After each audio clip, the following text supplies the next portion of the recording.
आप सभी का स्वागत, अभिनंदन उम्मीद क्लासेस के साथ। मैं मुशीर अहमद आपके साथ एक नई उम्मीद लेकर हाज़िर हुआ हूँ।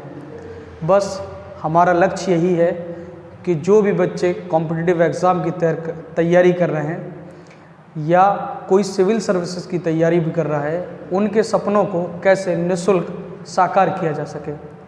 मैं जानता हूँ, क्योंकि मैं भी उसी दौर से गुजरा हूँ कि कॉम्पिटिटिव एग्ज़ाम की तैयारी करने में कहाँ कहाँ पर समस्या आती है, और उनमें एक सबसे बड़ी समस्या आर्थिक कारण है।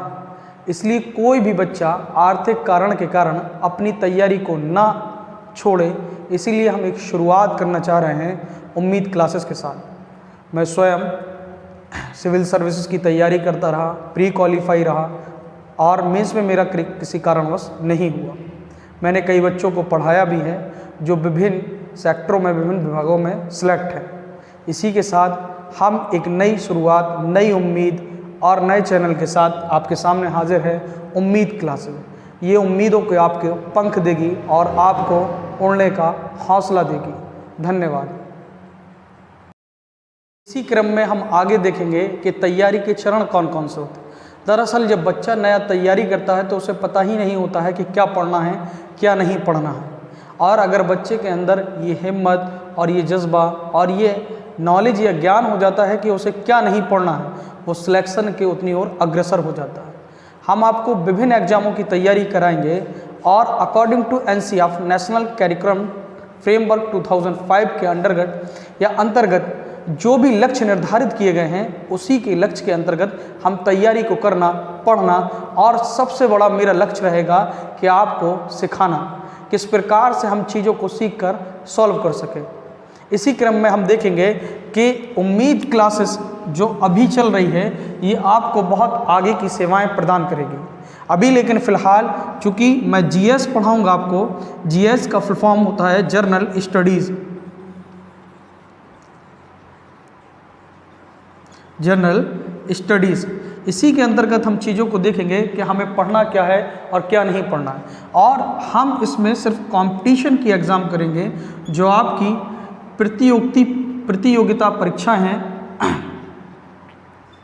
कंपटीशन एग्ज़ाम, जैसे कि अगर PCS प्री एक ही एग्ज़ाम है और अदर वनडे एग्ज़ाम, जैसे कि वनडे एग्ज़ाम्स, जैसे कि अगर हम सेंट्रल लेवल की बात करें तो SSC, बैंक, रेलवे या UPSSC, जैसे कि CTET, TET, लेखपाल, वीडियो आदि परीक्षाओं को कवर करेंगे।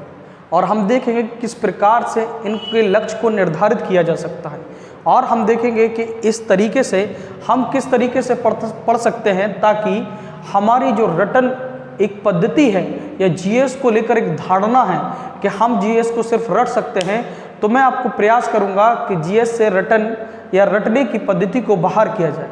हम चीज़ों को कॉन्सेप्चुअली और फैक्चुअली और दोनों प्रकार से जानेंगे, और प्लस आपको एक एडवांटेज रहेगा स्टोरी, और इन्हीं तीनों का काम है GS। हम 3 फैक्टों के बारे में बात करते हैं, वो है जैसे कि स्टोरी हमें पता होना चाहिए, स्टोरी के अंतर्गत हमें कॉन्सेप्ट आना चाहिए उस चीज़ का, और कॉन्सेप्ट के बाद हमें पता होना चाहिए फैक्ट। चूँकि अब कोई भी आयोग हो, चाहे वो UPSC आयोग हो, UPPSC आयोग हो, या SSC आयोग हो, या UPSSC आयोग है, सारे लोगों ने या सारे आयोगों ने अपने जो क्वेश्चन पैटर्न हैं वो अब फैक्चुअल की बजाय कॉन्सेप्चुअल पर आधारित है।